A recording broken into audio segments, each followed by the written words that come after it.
He gives us his all: speed, endurance, power. Yet his wild spirit burns bright.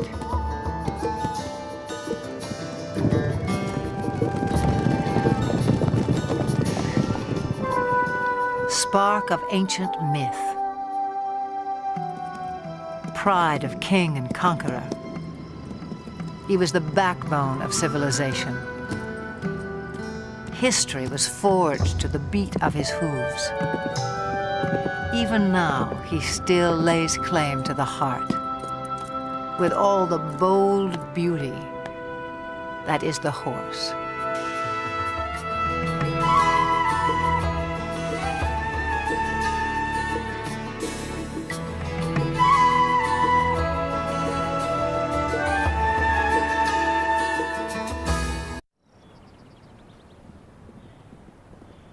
Summer sets off fireworks in the mountains of southern Montana. Spurred by heat and hunger, wild horses converge on the cool green heights, and sparks begin to fly.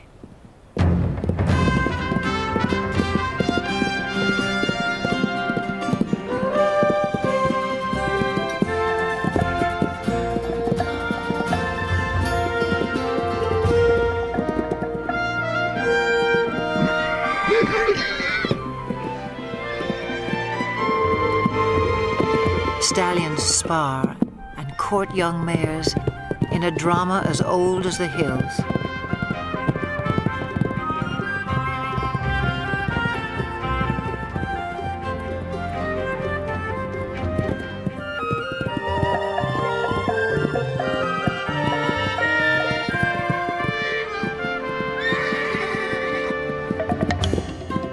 The Mustang has become a symbol of the American West.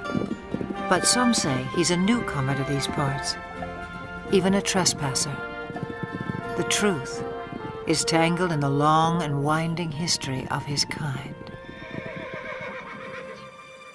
It began some 60 million years ago in the forests of North America. Living on leaves, a creature the size of a fox walks the underbrush on padded toes. In time, forests give way to grassy plains. Legs grow long and toes become nimble hooves in a body built for speed. About 1 million years ago, the first true horses spread across land bridges to Asia and Europe. Their numbers swell, then slowly decline, perhaps due to climate change or the impact of a two-legged predator. To Ice Age hunters, the herds must have seemed inexhaustible, but by 8,000 years ago, horses were extinct in the Americas and dwindling elsewhere into memory and myth.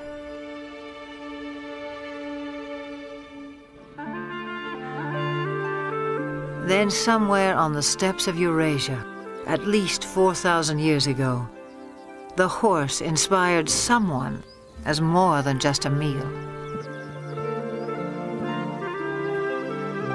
It may have begun as a shaman's ritual or a reckless teenage prank. But some brave soul took a quantum leap and changed the world forever.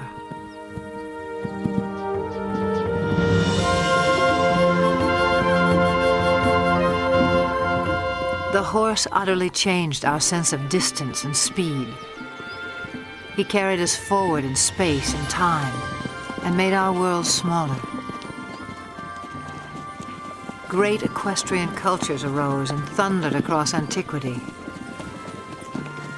Today, most have vanished, but here on the steppes of Mongolia, little has changed since the time when the horse became a way of life. Nomads still measure their wealth in livestock and move vast herds with the seasons.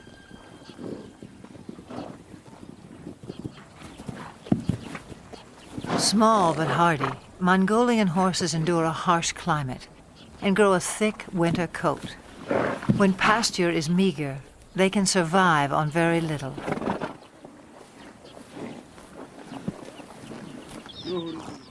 Mongolian nomads also herd sheep, goats, and cows, but horses are their greatest pride. Revered, they are largely reserved for riding, and one other important role.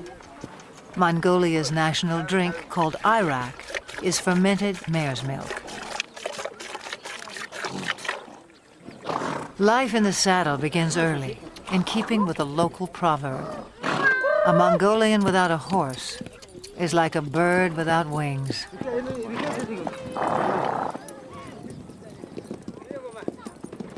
In July, thousands of nomads set up camp on the edge of the capital city, Ulaanbaatar. They come to celebrate Naadam, an ancient religious festival.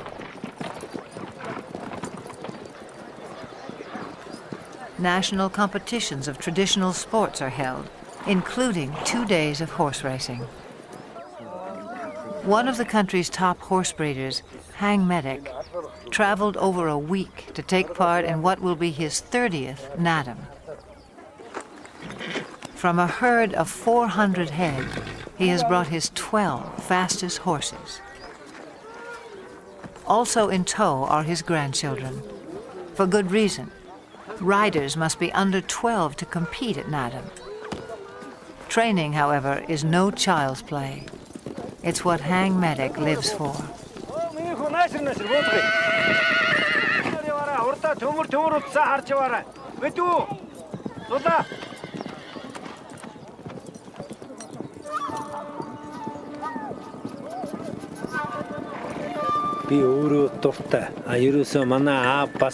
Horse training is a passion. My father was a great trainer, and he passed that on to me.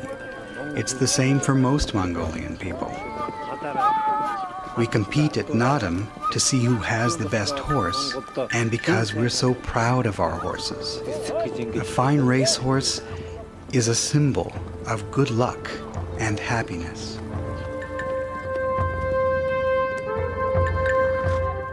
On the day of the first race, preparations begin at dawn. Hats and bright silks will help families spot their little jockeys at a distance. The distinguishing mark of a racehorse is a leather tail wrap, always wound clockwise. Forelocks are also bound.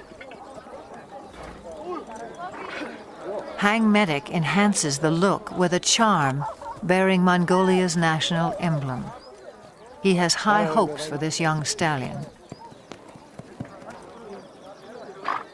With an offering of mare's milk, Hang Medic's wife invokes the sacred powers of nature to bless horses and riders.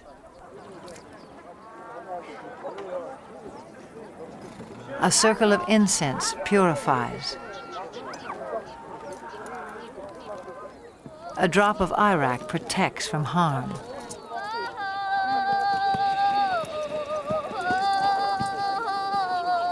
An ancient Buddhist chant rings out for luck.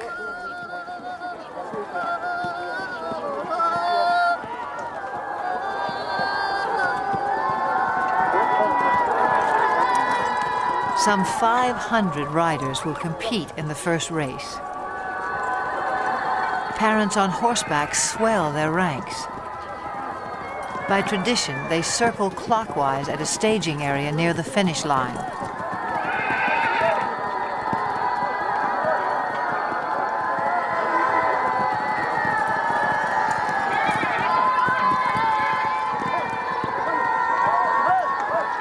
But the running of the race is not yet at hand. The starting point lies more than 15 miles away in the open steppe.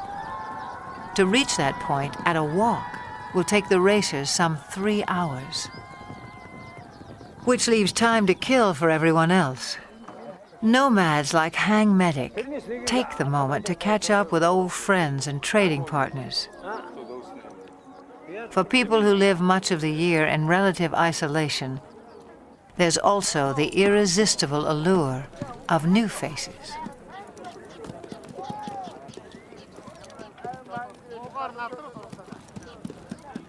For now, small talk belies the drama that's erupting miles away. As 500 horses reach the starting point, and the race begins.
Long before they can see the racers, spectators crowd the finish line. According to myth, the dust kicked up by winning horses showers happiness and prosperity on all those it touches.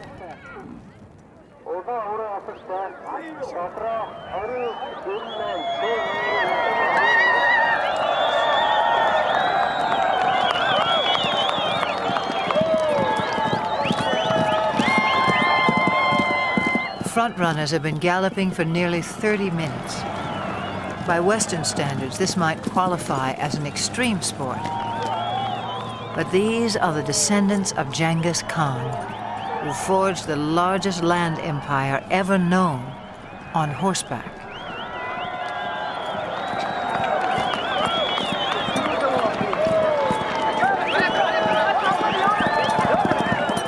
The blue sash of victory goes to the first 5 horses. A flash of green tells Hang Medic his granddaughter has placed. But a riderless horse sends him off in search of his youngest grandson.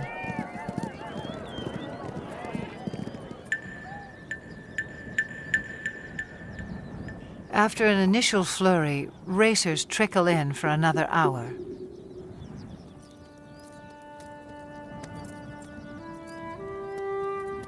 Herd instinct alone will keep a horse going, even one that lacks the fitness and conditioning required for a long-distance run. For some, the strain is too much.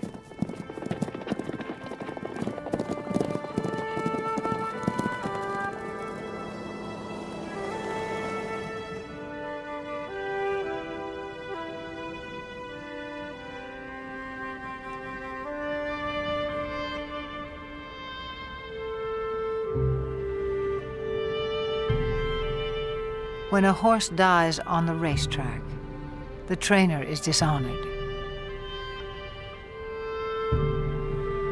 But the child who has lost a beloved pet reaps only heartbreak.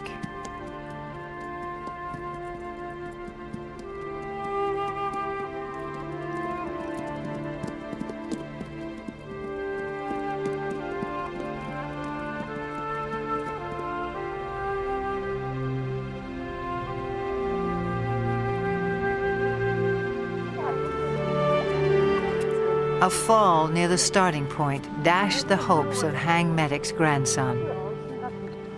His horse is safe, his bruises minor, but his 6-year-old pride will sting until the races are over.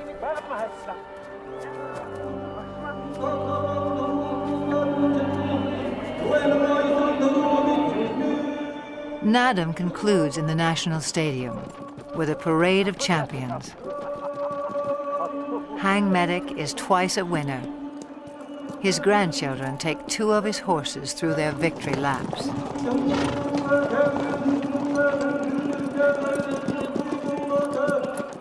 A herald sings the praises of the winning horses. Medals and mare's milk do them honor.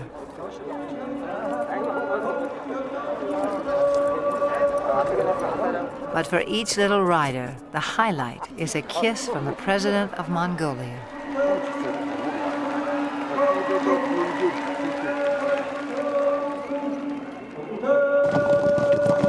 No other nation makes more of the horse.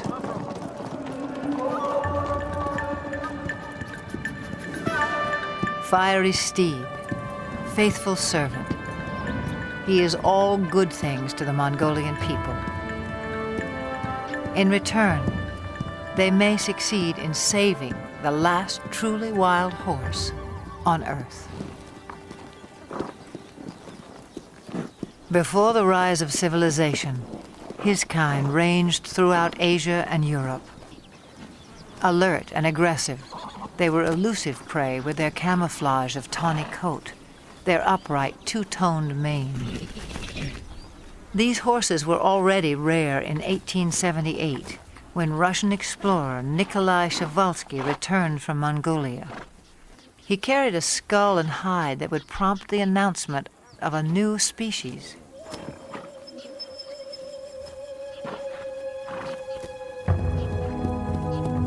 In a race for specimens, stallions were slaughtered to subdue mares. Mares were killed to secure foals. Dozens died en route to zoos and animal collectors in the West.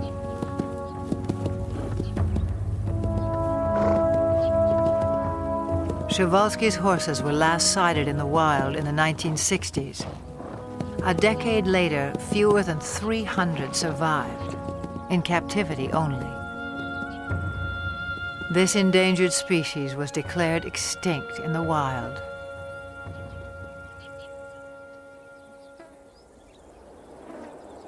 In 1992, 16 Przewalski horses from European reserves touched down in Ulaanbaatar. Their journey was the crowning achievement of Dutch conservationists and Mongolian authorities. Transports were blessed with mare's milk as the horses arrived at a nature reserve established in their honor. The homecoming delighted local people. Their name for the horses is Taki. The word also means spirit.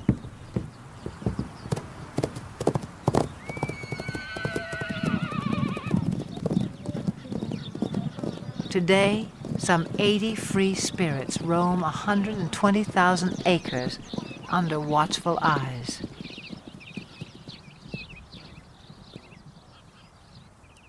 Park rangers closely track the animal's health and behavior. Breeding success is high. 2 generations have been born in the reserve. To increase the gene pool, horses are still brought in from the West. But prospects for a self-sustaining population are promising. Mongolia's preservation of the Taki seems a fitting tribute to an animal who has given us so much.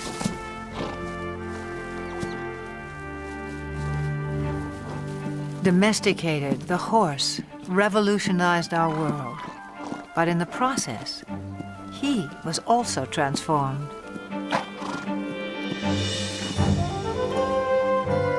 The legendary Arab is just one of more than 150 breeds, some honed for work, some for sport, others for sheer show.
the Spanish horse boasts one of the oldest pedigrees.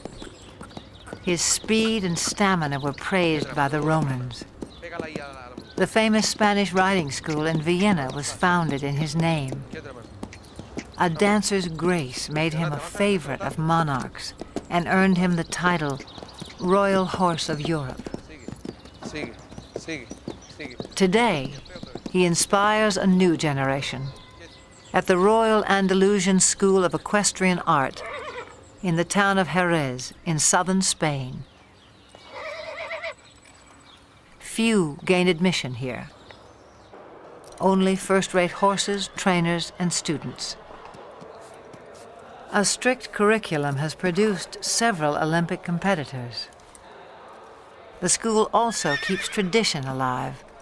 Once a week, the public is invited in to enjoy the splendors of another age.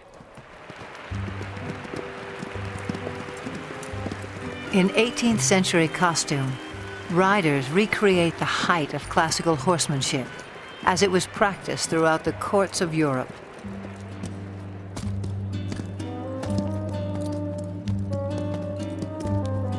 Most spectacular are the airs above the ground.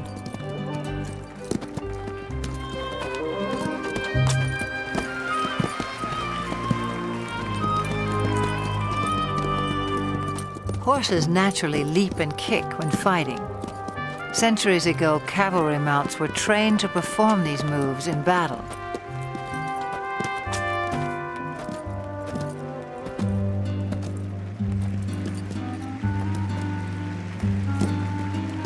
Eventually, each gesture became an end in itself, as formal as ballet. A supreme effort, the capriole demands vertical loft, virtually in place.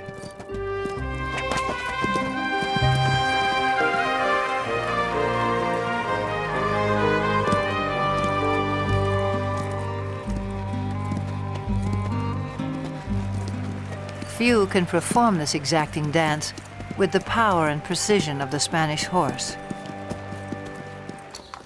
The purity of the breed is proudly protected in Spain, yet his bloodlines extend far and wide. For this was the horse who once conquered a new world. Some 500 years ago, Spanish explorers rode upon the shores of the Americas. Some native people mistook man and mount for a single fearsome creature. But soon they would make the horse their own.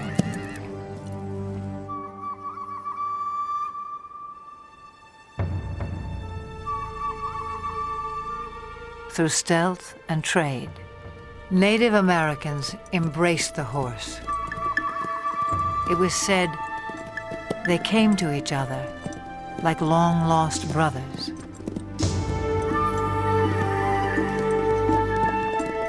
Some called him Sky Dog.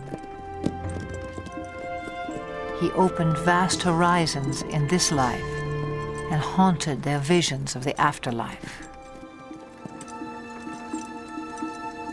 But this cult of the horse would not last.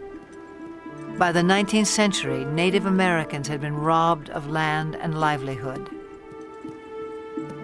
Their beloved sky dogs were shot or simply set loose.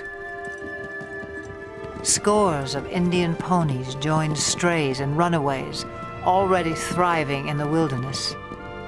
By 1900, over 1 million horses roamed the American West. But not for long. To make way for cattle and sheep, public lands were cleared of animals considered worthless pests. They were slaughtered by the thousands for pet food, fertilizer, and mere sport. In the 1950s, public outcry denounced the abuses. Still, numbers had dropped below 20,000 by 1971, when a federal law was finally passed to protect the wild horse. as a living symbol of the pioneer spirit of the West.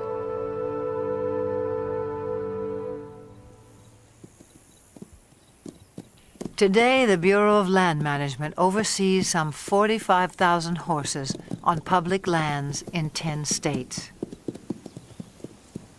On the Montana-Wyoming border, the Pryor Mountain Wild Horse Range is home to a herd of about 160. Most live in small family groups of several mares, their foals, and a single dominant stallion. His role is to guard his harem and protect his growing offspring.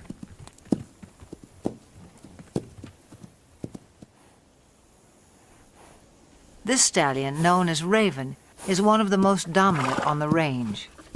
A heap of fresh droppings called a stud pile alerts him that potential rivals may be in the vicinity.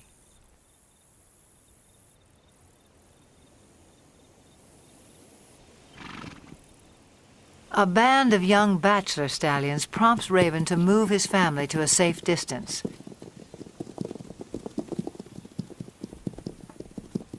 Then he advances on the intruders, and confrontation becomes inevitable.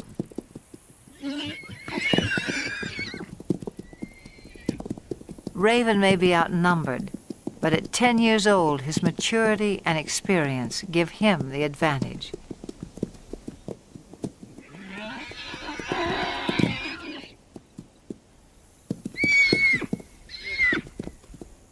As he enters the fray, his band stays put on the sidelines. Most clashes between stallions are more about asserting rank than inflicting harm, and serious injuries are rare.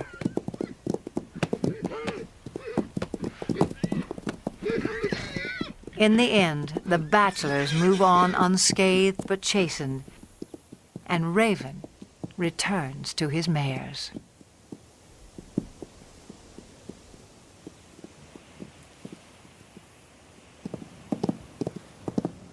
Occasionally, even mature stallions form alliances. A stud named Starman acts as a subordinate or lieutenant stallion to Flash, who has a mare and foal of his own. Flash tolerates Starman's presence, but allows him no access to his lone mare. In summer, a waterhole fed by melting snowbanks attracts this small band.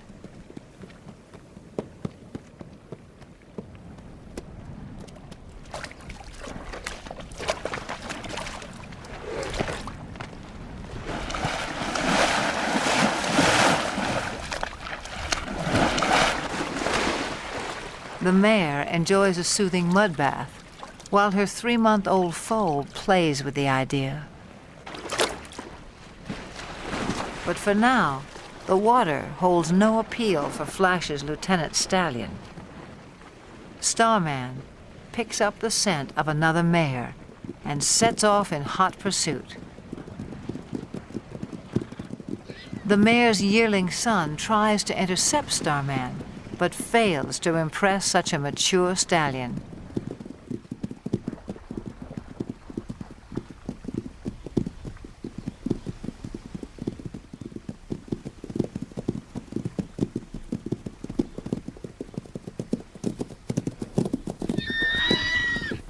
This mare's own stallion must be just out of sight, a boon for Starman.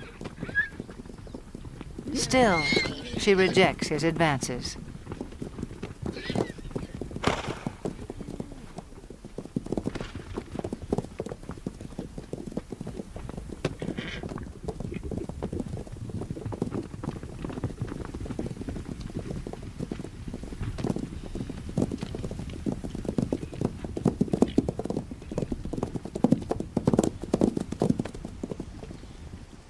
In the end, she gets away, and Starman can only observe the tactics of a more successful suitor.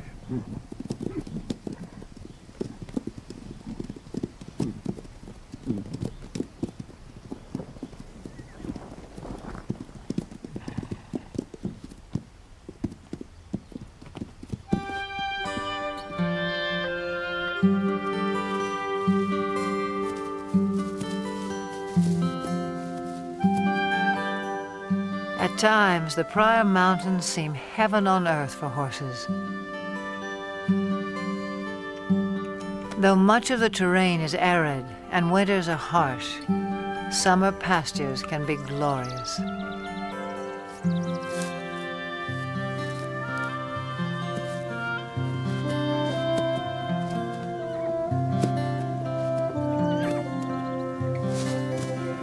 The horses have few predators to fear. Most were eliminated by ranching and land development. With high fertility rates, the horses' numbers can increase by 10, even 20% a year. And that means trouble in paradise.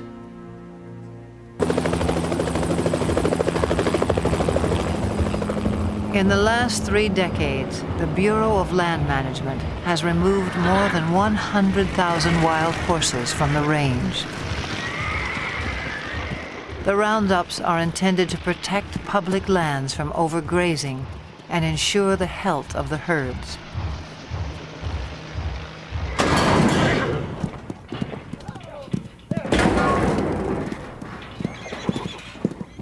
Excess animals are placed in adoption programs, but supply far exceeds public demand. Horses deemed unadoptable live out their days in holding pens. Even now, the fate of America's wild horses remains an open-ended question.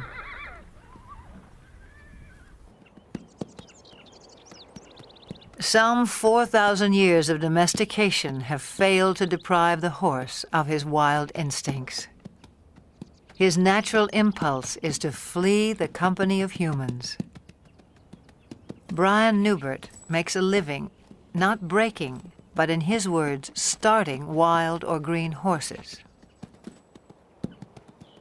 This 2-year-old quarter horse stud, born on the open range, has never been handled.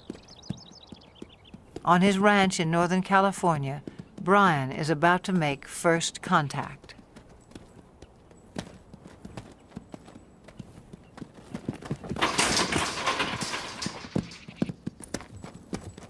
Brian will chase the horse until he turns to face his pursuer. The goal is capture the animal's attention and keep it. I'll ask again. Good. Now let's see if he leaves with his hindquarters or if he leaves with the whole horse. See, here's the first little part is going to happen here in just a second, I think.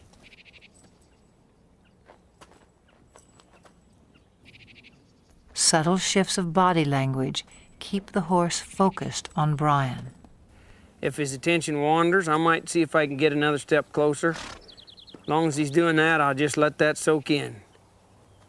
And I'll take another step. And I'll take another one here. He's having trouble with it, but he's trying.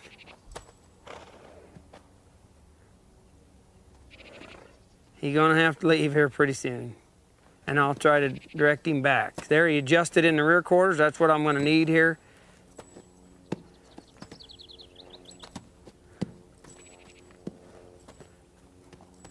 Within about 15 minutes, the young stallion has mastered the maneuver. Now Brian presents a new challenge. I might do just a little swinging here and see if he can stand that. And I'll see if I can put that on there without hitting him in the face. And I'll just, as I come forward, just let that go. And it's kind of scary. And you can see that it's troubling to him a little. So I'll just put just a little pressure till he finds his way toward me. See, he keeps thinking his answer is out of here, but the answer's right there. The horse turns to Brian for reassurance, a critical breakthrough. Now he might reach for me.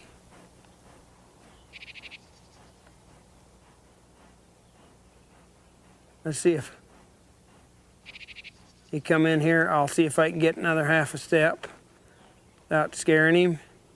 See how he's reaching for me?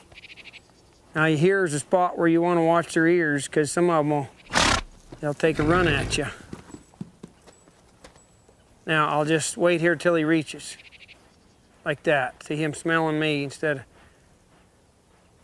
There's the first, second time he's ever been touched by a human, or he touched a human, I guess, instead of... Now again, let's see if this head shaking will disappear. I'll just keep a little tension there, and I'll see if he'll reach for me. And pretty soon I'll reach for him, like right there. We sort of met one another. A little bit of touching there.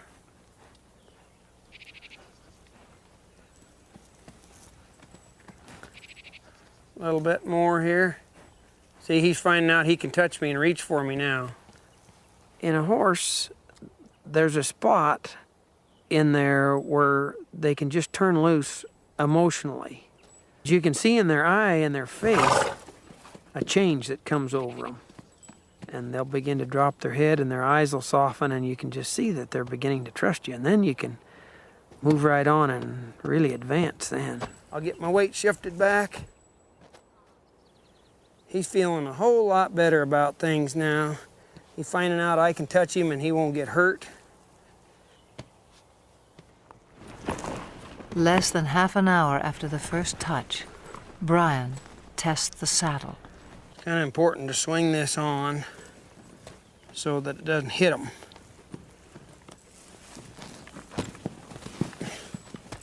So this grab will gradually just lays right over on their back like that. I don't mind seeing one buck with the saddle, because being a prey animal, that's his responsibility to not let anything stay up there. That's where the predator has the best advantage. If he can get above and stay with them, then he can have himself a meal. Pretty dreamy now, but we'll see what he's like when he feels that saddle on there. I'd rather he test the saddle out before I get on than after I get up there. Now I'm gonna move him off, but ever so softly, if I can. I'm not trying to make him buck.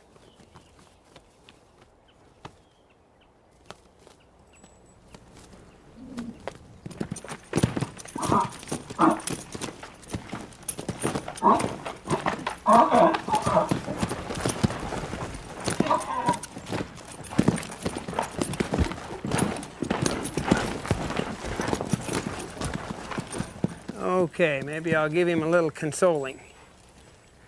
Did you get scared, Bolly?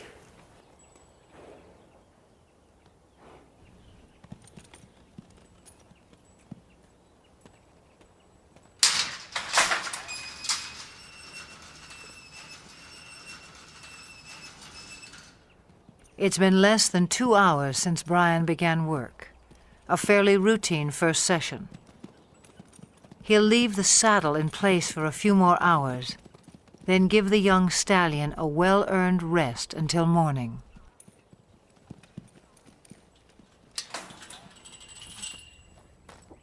Yesterday's fear gives way to recognition and trust. Today will be another turning point. Social animals feel safest in a group. As a comfort to the young stallion, Brian has corralled several other horses.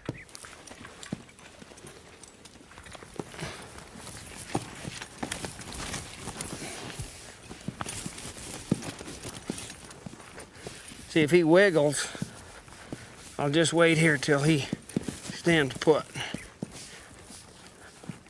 Pet him over here as if it was my leg, and maybe get myself kind of set here before he gets untracked. I might let him go right out that way. And I'll just ask him to go. If he gets up set, if he gets scared, wants to run, I'll just try to go with him.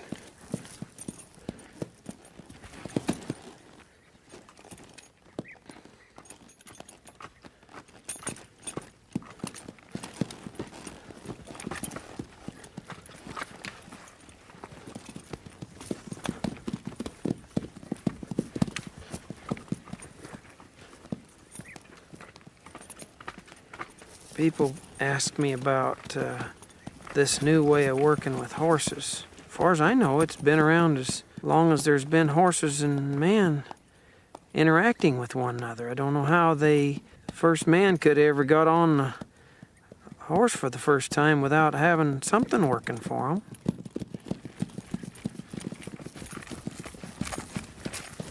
I'll get a little bolder as he gets a little more confidence. I'll ask him here to come back to me with this rein a little, and he did. The young stallion's first ride lasts no more than 15 minutes and prompts a simple reward.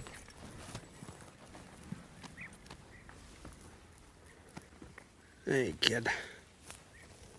This just kind of soothes them sometimes. Give them a little hugging. This is a place where a lot of them just can't stand you have you that close. And if you can show them that it's okay to be this close, why, it's a real relaxing, soothing kind of thing for them.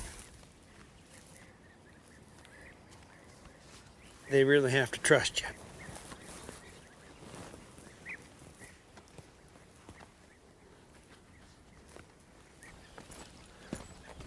By day 3, it's time to abandon the security of the corral. A whole new life is beginning for the young stallion. He gets so he can trust me a whole lot more today, I see. And Brian is left to ponder an age-old mystery about the nature of horses. I often wondered how in the world would they allow somebody to get up on their back and guide them around. They'll take us miles and miles till they're totally, tired, pull wagons and pack loads and all kinds of things, when actually they could kick us or hurt us or buck us off any time, and yet they'll just work their hearts out for us if it's presented to them in a way that they can understand. Pretty special animal, really. Special indeed. No more than 60 years before the first moon landing, the world was driven by horsepower.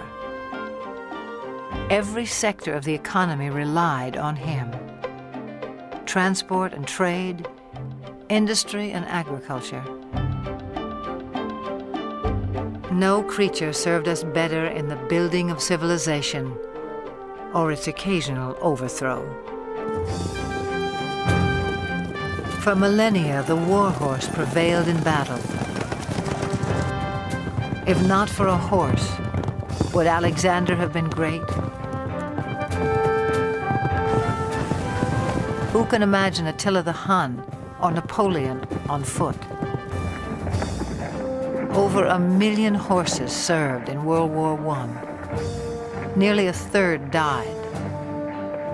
In World War II, tens of thousands perished in a battle of bullets and bombs. The age of horsepower was over.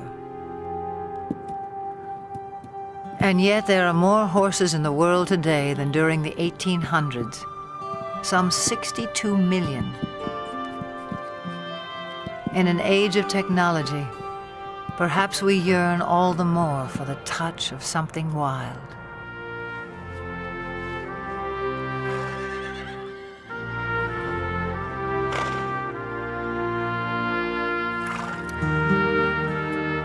The horse is no longer changing our world, but he can still change lives, one at a time. In central Georgia, Carol Woolley has loved horses since she was a child. In 1995, a friend told her about an old school horse who had seen better days as a fox hunter and jumper. His name was Carousel, and he needed a home. Carousel was in his mid to late 20s, a little lame, about 100 pounds overweight. He was a little sway back, just a good, quiet lesson pony. You like a goodie? Carol took good care of him. Local children rode him. Soon, Carousel was a favorite. In 1996, 2 weeks after the Summer Olympic Games, the Paralympics came to Atlanta. Some 3,500 athletes attended. For the first time, equestrian events were included. 16 nations sent teams. It was up to event organizers to provide horses for 62 athletes with a wide range of disabilities.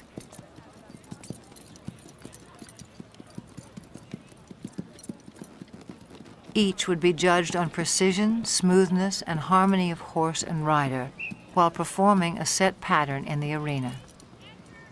A call went out to horse owners for calm, well-trained mounts. Carol Woolley volunteered 2 of her younger horses, but games officials were desperate for more. She thought twice, then sent for old Carousel as well.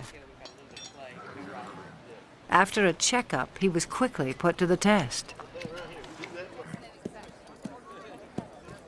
Later in the day, they called him for Denmark, and I met Britta Anderson, who's a very small woman in a wheelchair, and I thought to myself, there's no way she's going to ride this pony. She spoke English quite well, and I asked her, have you ever fallen off a horse? And she smiled and looked at me and says, many times.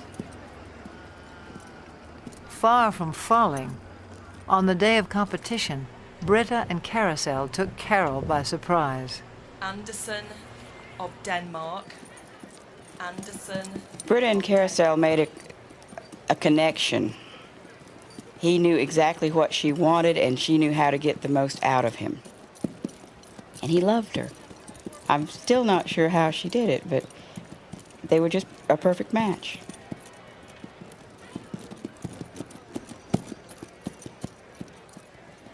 The judges agreed.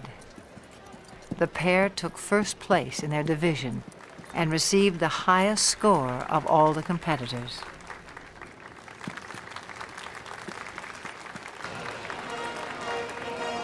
From Denmark, Britta Anderson, riding Midland's Carousel, owned by Carol Woolley. When they won the gold medal, it was this little pony and a horse trainer from nowhere, and a world-class rider.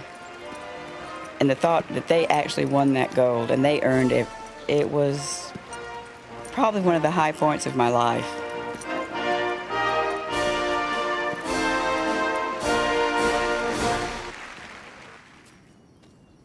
By the time she returned home, Carol had decided to start a therapeutic riding school.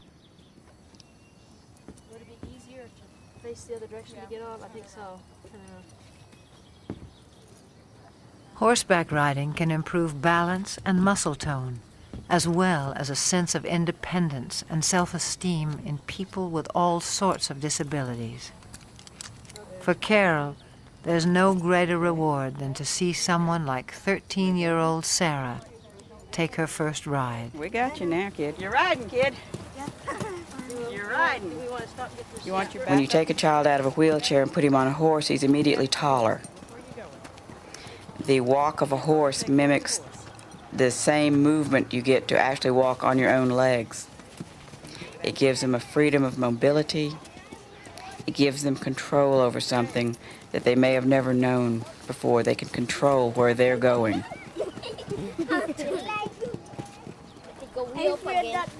Carol runs the school on grants, donations, and volunteers. And Carousel heads her fleet of gentle horses past their prime. In August of 1998, at a regional show for riders with disabilities, Carol decides to send Carousel into the arena one last time. 9-year-old Sean Donaldson, one of Carol's top students, has never competed before. It's a breathless moment for his parents. Make your old man proud. You got a good horse on him, though. He knows what to do. Young boy and old horse are picture perfect and take a blue ribbon. In first first place, Sean Donaldson from Carousel. A first for Sean, a final trophy for Carousel.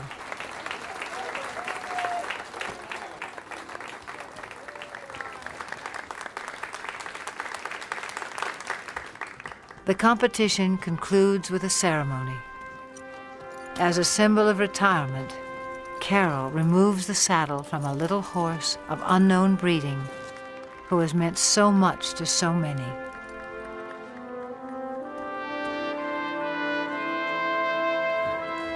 To him go the full laurels of a champion. He was quite calm and stood through everything. He halfway, I think, understood that we were doing an honor to him. I was a little surprised that he didn't mind us putting flowers on him. He acted like, well, those were his flowers, this is fine. I think he enjoyed it, really. He wasn't just an old sway-backed horse with a gray face. He was everybody's dream of a horse.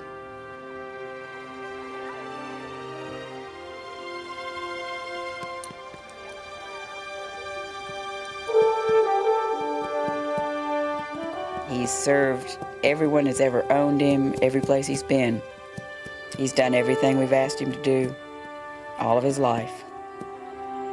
To me, he symbolizes all the horses that have worked hard all their lives and have given us so much pleasure.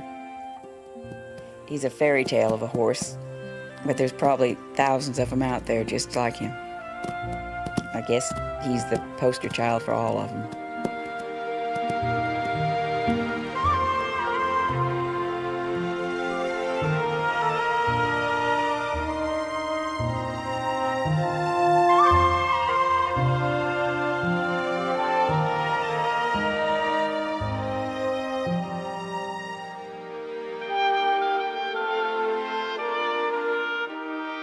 For all they have done for us, for all that they are, may they always have green pastures, each and every one.